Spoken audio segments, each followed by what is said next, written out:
ప్రార్థన చేస్తున్నారు, జరుగుతుంది. ఈ యొక్క జనాల దగ్గరికి మనిషి ఎలా వెళ్ళాలి? ఇలా రా నీకు సాయం పడతాను, అడుగులు వెయ్యి అంటే కుదరదు. మంచం వెళ్ళాలి.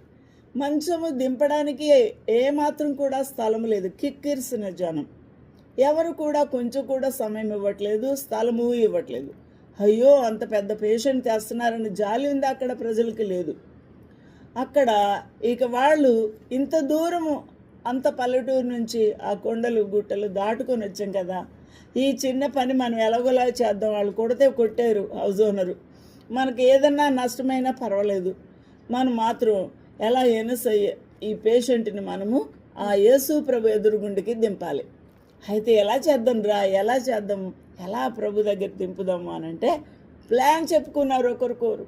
మనం ఇదే మంచంతో పాటే కిందికి దింపాలి. ఎలాగా?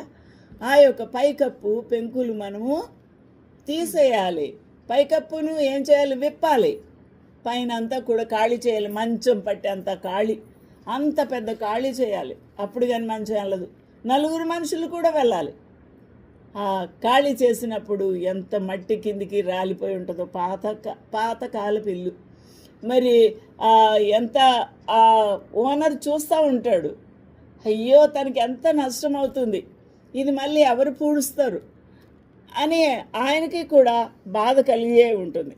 కానీ ఈ బాధలన్నీ కూడా ఉన్నా కూడా ఒక పేషెంట్కి సహాయం చేయడానికి వీరింత పట్టుదల కలిగి ఉన్నారు కాబట్టి దించని అని ఆయన కూడా ఓపికగానే ఉన్నాడు.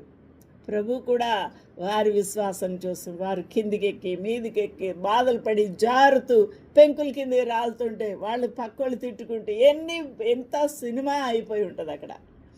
ఎలాగైతేనే యేసు క్రీస్తు ప్రభు ఎదుటికి ఆ తాళ్ళతోని ఆ మంచాన్ని ఇలాగా దింపేసరికి కరెక్ట్గా అక్కడ యేసు ప్రభు చూశారు. యేసు ప్రభుకి ఏం కనబడింది? వారి లోపల విశ్వాసాన్ని చూశారు. ఆ పేషెంటు అంటే ఆ కాళ్ళు చేతులు పనిచేయని ఆ హెమిప్లీజియా, పెరాలసిస్తో బాధపడుతున్న వాడి యొక్క మనసును చూశాడు.